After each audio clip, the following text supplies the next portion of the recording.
안녕하십니까. 암호화폐 정보를 전달해드리는 닥터 비트맨입니다.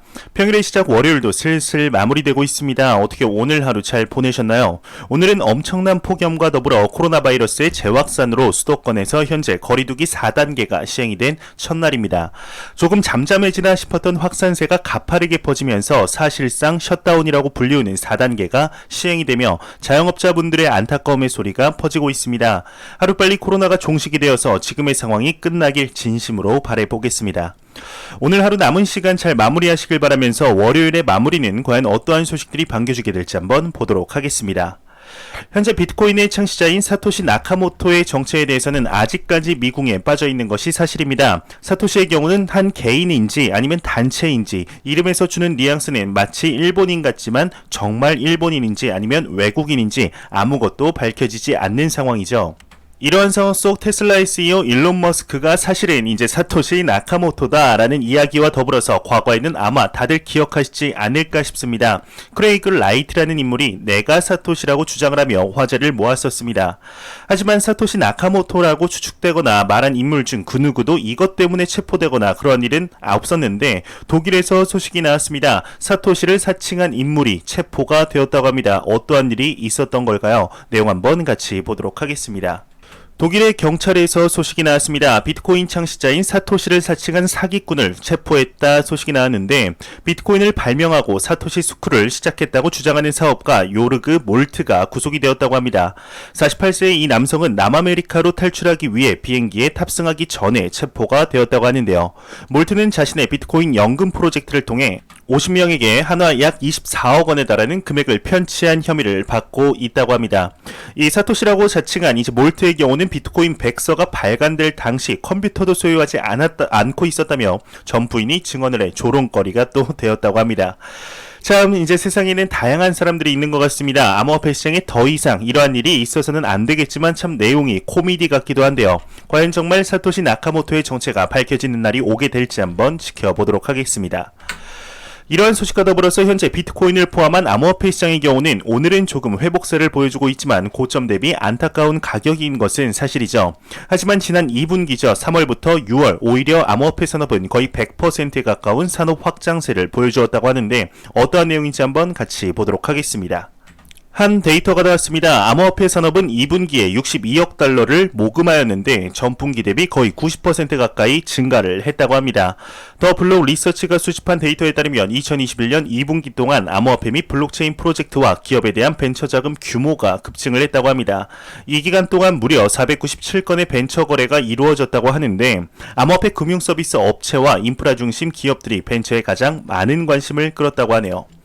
현재 이러한 기사를 뒷받침해주듯 나온 기사가 있습니다. 최근 암호화폐 전담팀을 신설하는 글로벌 은행들이 굉장히 많이 있습니다. 얼마 전 미국 내 세 번째로 큰 은행인 글로벌 은행이죠. 시티은행에서 이러한 소식이 나왔습니다. 암호화폐 전담 디지털 자산 그룹을 출범시킨 것인데 이뿐 아니라 미국 내에서 두 번째로 오래된 은행이죠. 스테이트 스트리트 또한 같은 결의 소식이 나왔었습니다. 암호화폐 전담 사업부를 출범시켰다는 것이죠. 현재 디지털 자산이 전통 금융 서비스와의 벽을 허무는 과정 속 이에 동참하는 또 하나의 은행이 나왔습니다. 아마 리플 XRP 투자자분들이라면 한 번쯤 들어보셨을 만한 은행이 아닐까 싶은데요. 지난 2020년이죠. 이러한 소식이 하나 나왔었습니다. 미국의 대형 은행인 뱅크 오브 아메리카가 리플렛의 파트너로 공식 추가가 되었다는 소식이죠. 이 뱅크 오브 아메리카에서 소식이 나왔습니다. 어떤 내용인지 한번 같이 보도록 하겠습니다. 미국의 대형은행 뱅크 오브 아메리카에서 소식이 나왔습니다. 암호화폐 연구 전담팀을 신설하고 암호화폐 시장이 현재 빠르게 성장하고 있다 이야기를 했다고 합니다. 미국의 2대 은행인 뱅크 오브 아메리카의 경우는 암호화폐 리서치 팀을 꾸렸다고 합니다. 블룸버그는 2021년 7월 8일 내부 메모를 인용해 뱅크 오브 아메리카가 알케시 샤를 중심으로 암호화폐 리서치 전담팀을 신설했다 밝혔습니다. 여기서 나오는 알케시 샤의 경우는 모건 스탠리 그리고 리먼 브라더스 홀딩스 그리고 여기에도 근무를 했으며 뱅크 오브 아메리카의 글로벌 기술 전담팀을 이끈 인물이라 이야기를 하고 있습니다. 이에 대하여 이제 글로벌 리서치 담당의 경우는 이제 암호화폐와 디지털 자산은 빠르게 성장하는 기술 생태계 중 하나라 이야기를 하면서 자산은 블록체인 전문성을 통해 시장을 선도할 수 있는 위치에 있다 이야기를 했다고 하네요. 현재 글로벌적으로 글로벌 전통은행들의 디지털 자산 시장으로의 진출이 계속해서 이루어지고 있습니다. 왜 그럴까요? 은행들, 금융기관들이 움직이는 데는 많은 이유가 있겠지만 가장 주된 이유는 직접적으로 말씀드리자면 돈이 되기 때문입니다. 사람들의 수요가 몰릴 수밖에 없다는 것을 잘 알고 있는 것이죠. 시간이 흐를수록 후발주자들의 공격적인 진입이 가속화될 것으로 보이는데 이러한 소식과 더불어서 이러한 움직임은 비단 외국뿐만이 아닙니다. 우리나라에서도 소식이 나왔는데 지난 5월이죠. 우리나라의 KB국민은행에서 하나의 소식이 나왔었습니다. 바로 암호화폐 커스터디를 시작하겠다는 것이죠. 준비하겠다라는 것이 아닌 시작하겠다 이야기를 하며 비트코인과 이더리움 그리고 카카오의 클레이를 우선적으로 지원하겠다 언급을 했었습니다. 이에 다른 은행들 또한 뒤처질 수 없다고 생각한 것일까요? 우리나라의 메이저 은행 소위 1금융권이라고 불리우는 두 곳에서 소식이 나왔습니다. 어떠한 은행들에서 소식이 나왔을지 한번 같이 보도록 하겠습니다. 우리나라의 농협은행에서 소식이 나왔습니다. 디지털 자산 커스터디 사업 진출을 본격화하겠다 이야기를 했다고 하는데 아마 주변에서 가장 흔히 볼 수 있는 은행이지 않을까 싶습니다. NH농협이 디지털 자산 커스터디 사업에 본격 진출했다고 합니다.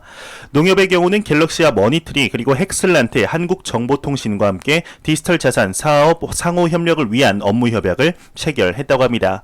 이에 대해서 농협은행장 권준학 행장의 경우는 이번 협약을 계기로 디지털 혁신 기술 기반의 신사업을 발굴하고 건강한 블록체인 생태계 조성을 위해 노력할 것이라 이야기를 했다고 합니다. 이 소식과 더불어서 두 곳이라 말씀을 드렸었는데 또 하나의 은행이 어딘지 한번 같이 보도록 하겠습니다. 우리나라의 또 다른 대형은행 우리은행에서 소식이 나왔습니다. 암호화폐 커스터디 사업에 진출하겠다 밝혔다고 하는데요. 우리은행이 암호화폐 보유에 도전하는 기관 명단에 합류했다고 합니다. 우리은행의 경우는 이제 국내 블록체인 개발 업체 코인플러그와 손을 잡고 디커스터디라는 합작을 설립에 합의를 했다고 하는데 코인플러그가 대주주로 우리은행은 2대 주주로 참여한다고 합니다. 우리은행의 경우는 암호화폐 커스터디를 통해 급증하는 자산 등급에 노출되는 국내 기업들의 암호화폐 세이프키핑 솔루션 수요를 활용하고자 한다고 하는데요. 국내 기업들은 거래소에 암호화폐를 보관하는 것이 금지되어 있기 때문에 위험을 감수하고 이제 자체 보관에 의존할 수 없기에 이러한 솔루션에 대한 수요가 높아졌다고 합니다. 현재 국내 은행들의 대부분의 기관들을 위한 이제 그 커스터디 서비스에 집중을 하고 있지만 이제 해외의 경우는 기관뿐 아니라 개인 투자자들의 수탁까지 진행하고 있는 상황입니다. 이런 움직임이 곧 국내 은행들에게도 이루어질 것으로 보고 있습니다. 현재 비트코인을 포함한 암호화폐 시장의 경우는 디지털 금을 넘어 이제는 화폐이자 가치 저장의 수단이자 새로운 금융 서비스를 창조하고 있습니다. 그러한 과도기에 지금 여러분들과 우리는 투자를 하고 있는 중이죠. 어떠한 시장이라도 새로 생기는 과도기적 단계에서는 높은 변동성과 수많은 규제의 벽에 부딪히기 마련입니다. 그러한 과정을 견디는 투자자들에게는 엄청난 선물이 돌아갈 것이라고 생각을 하고 있는데요. 절대로 단기적인 변동성에 일일비하지 마시고 장기적인 관점으로 투자를 하시어 여러분들이 바라는 바를 모두 이루시길 진심으로 바라보겠습니다. 최근 글로벌 중앙은행들의 최우선 과제가 하나 있습니다. 바로 중앙은행 발행 디지털 화폐인 CBDC인데요. 이 CBDC의 경우는 중국의 경우 결제 인프라가 거의 구축되며 실사용에 근접해 있는 상황이죠.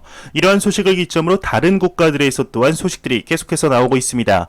얼마 전 각국 중앙은행들의 대장이라고 불리우는 기관이 하나 있죠. 바로 국제결제은행인 BIS에서 소식이 하나 나왔는데 이 CBDC의 경우는 국내 사용보다는 국가 간 결제에 활용되어야 한다 라는 이야기가 나왔던 것이죠. 이러한 BIS의 이야기를 미리 알기라도 한 듯 두 국가에 대한 이해에 대한 실험을 마쳤다고 합니다. 어떠한 내용인지 한번 같이 보도록 하겠습니다. 프랑스와 싱가포르에서 소식이 나왔습니다. CBDC를 활용을 위한 국경 간 결제 실험을 마쳤다고 하는데 프랑스와 싱가포르의 경우는 블록체인 기술과 이제 CBDC를 활용한 국가 간 결제 및 시스템 점검을 성공적으로 마쳤다고 합니다. 프랑스의 중앙은행과 싱가포르 통화청의 경우는 다중중앙은행 디지털 화폐 CBDC를 지원하는 시스템을 공동 개발 중에 있었다고 하는데요. 이 실험에는 JP모건이 개발한 이더리움 기반 쿼럼을 통해 진행이 되었다고 합니다. 이번 실험은 프랑스와 싱가포르의 민간 및 공공 클라우드 인프라에 걸쳐 구축된 블록체인 이제 노드를 통해 진행이 되었다고 하는데 다양한 유형의 클라우드에서도 CBDC 운영이 아무런 문제가 없었다고 하며 프랑스와 싱가포르 금융당국이 설명을 했다고 합니다. 현재 여기서 언급된 JP모건이 개발한 쿼럼의 경우는 지난 2020년 9월 핀테크 기업 컨센시스가 인수를 하였죠.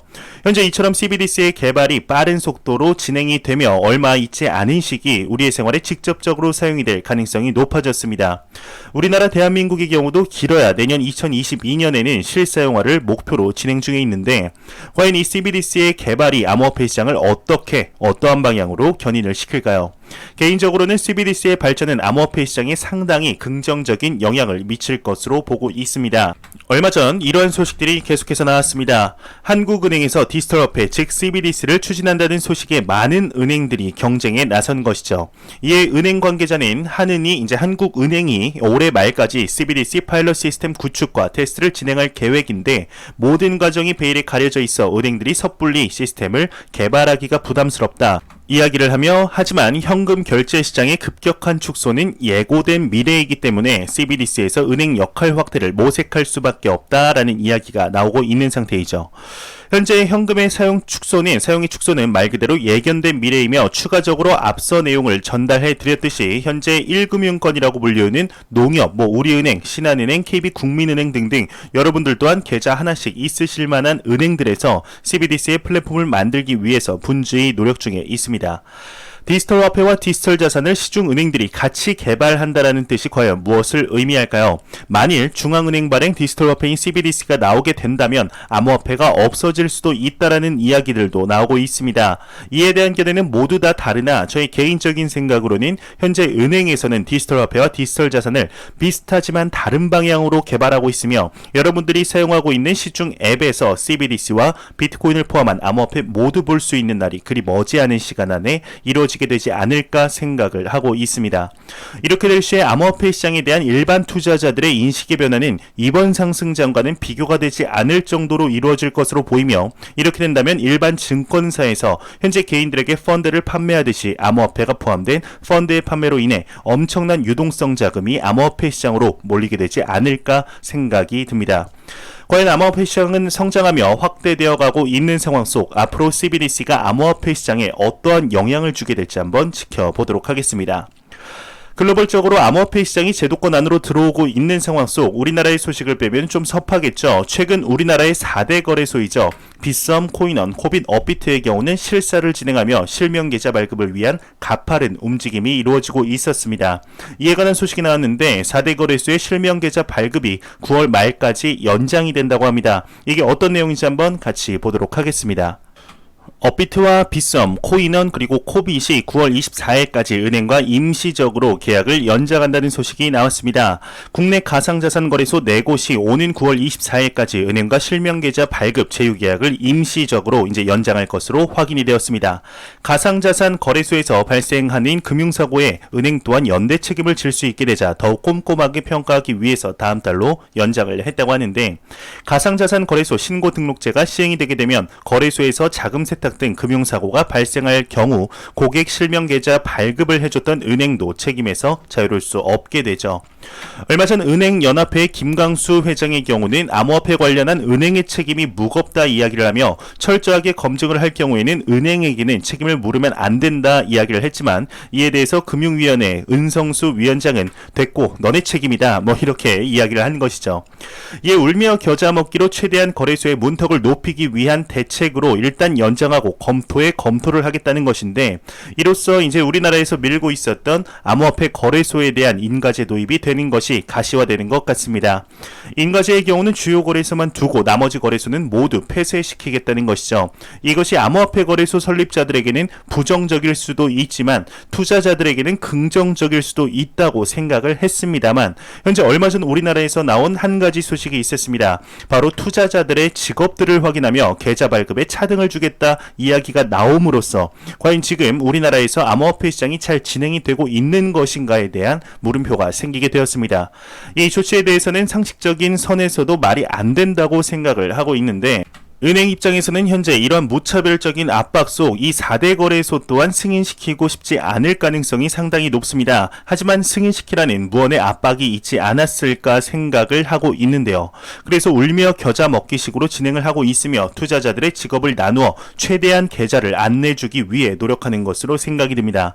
지금 당장은 암호화폐 거래소와 은행의 제재가 상당한 수준으로 위협이 되고 있지만 시간이 지남에 따라 조금씩 완화되기를 기대해 보도록 하겠습니다. 매일같이 나오는 리플 XRP에 관한 소식이 오늘도 또한 나왔습니다. 오늘은 현재 외국 XRP 커뮤니티에서 돌고 있는 재미난 소식이 있어서 전해드리려고 하는데, 얼마 전 리플의 CTO이죠. 데이비드 슈왈츠의 경우는 트위터상에 하나의 셀카를 올렸습니다. 바로 이 사진인데요. 이와 더불어서 셀카를 찍을 때 늘 곁눈질한다 라는 메시지를 남겼다고 합니다. 이 아무 의미 없어 보이는 이 사진에 많은 사람들이 해석을 시작했다고 하는데, 대부분 이 사진에 뭔가 모를 암호가 암호를 숨겨놓았다 생각하고 있다고 합니다. 물론 진지하게 해석하는 사람도 있고 장난식으로 해석하는 사람도 있겠죠. 여러분들은 이 사진에 대해서 해석할 만한 것이 있다고 생각하시나요? 저는 개인적으로 전혀 없다고 생각을 하고 있는데, 트위터상에 다른 사람들이 해석한 것을 한번 보도록 하겠습니다. 네, 지금 이 사진을 보시면 이 슈왈츠의 사진을 뒤집어서 숨겨진 심볼을 찾으려고 했지만 실패했다고 밝혔습니다. 여기에 또 다른 누군가는 사진의 바위를 모두 세면 XRP의 가격 주기를 알 수 있다는 말을 남기기도 했다고 하는데, 또 다른 사진을 보자면 이제 슈왈츠 머리 위에 있는 긴 구조물에 주목을 하여서 XRP가 브릿지 통화로 되기로 확인이 되었다고 해석을 내놓기도 했습니다. CBDC 간의 브릿지 통화를 이제 얘기를 하는 것이겠죠. 또 다른 사진을 보자면 슈왈츠의 표정을 보면서 차트를 이제 그리기도 했다고 합니다. 네, 정말 그 선을 잘 그린 것 같은데, 현재 XRP의 가격은 이제 입술 정도 위치에 있으며 향후 차트가 상승할 것이라는 해석을 한 것이죠. 여러분들은 이에 대해서 어떻게 생각하시나요? 리플 XRP의 음모론적인 해석은 참 많이 나왔었지만 이런 종류의 해석은 정말 처음 보는 것 같습니다. 그만큼 나오는 호재에 비해서 안 오르는 XRP의 가격을 희화화시킨 것이 또 아닐까 하는 이런 생각도 드는데, 참 우리 모두의 애중의 코인 그리고 게르게 코인 XRP는 참 숱한 호재에도 전혀 움직이지 않는 상황이 지속이 되고 있습니다. 이제는 오를 때도 되지 않았냐 하는 홀더들의 의견들이 지배적인 상황 속 이제는 상승하며 많은 투자자들의 애환을 닦아주는 날이 오길 진심으로 바라보겠습니다. 네, 안 보고 가면 섭섭하겠죠. 마지막 크립토 공포 탐욕 지수입니다. 지금 마지막 크립토 공포 탐욕 지수를 보자면 전날 대비 조금 크게 차이는 없는 것 같습니다. 지금 25포인트를 기록하면서 극단적인 공포가 지속이 되고 있습니다. 이 지수는 0이면 공포, 100이면 낙관을 의미하게 되죠. 50을 넘었을 때가, 이 포인트가 50을 넘었을 때가 언제인지도 기억이 안 날 정도로 낮은 포인트가 지금 몇 달 새 유지가 되고 있습니다. 참 답답한 상황이 지속이 되고 있는데, 하지만 이러한 상황일수록 암호화폐 시장의 가격이 아닌 가치에 집중해야 할 시기라고 생각을 합니다. 시간이 갈수록 펀더멘탈은 더 견고해지고 있는 것이 사실이죠. 과연 2021년 3분기는 암호화폐 시장이 어떠한 모습을 보여주게 될지 한번 기대해 보도록 하겠습니다. 네, 마지막으로 코인 마켓캡에서 가격 보고 마무리하도록 하겠습니다. 메이저 탑10 코인들 전반적으로 살펴보겠습니다. 시가총액 1위의 비트코인의 경우는 전날 대비 2.93% 상승하며 3,940만원대, 2위의 이더리움은 3.1% 상승하며 247만원대, 3위의 테더는 환율이죠. 1147원대로 어제와 크게 다르지 않은 모습을 보여주고 있습니다. 시가총액 6위를 잘 유지하고 있는 우리 게르게 코인 리플 XRP의 경우는 전날 대비 5.72% 상승하며 751원대를 보여주고 있습니다. 비트코인의 더미넌스는 45.3%, 이더리움의 더미넌스는 17.7%로 암호화폐 시장에 매우 강력한 비트코인과 이더리움의 시가총액 점유율을 볼 수가 있겠습니다. 제가 준비한 소식은 여기까지입니다. 영상이 도움이 되셨다면 구독과 좋아요 그리고 광고 한 편만 처음부터 끝까지 시청해 주시기 바랍니다. 이 채널은 오직 광고 수익으로 운영이 되게 됩니다. 항상 영상 시청해 주시는 시청자분들, 구독자분들 너무나 감사합니다. 저는 더욱더 도움이 되는 영상으로 내일 아침에 찾아뵙도록 하겠습니다. 지금까지 닥터 비트맨이었습니다. 감사합니다.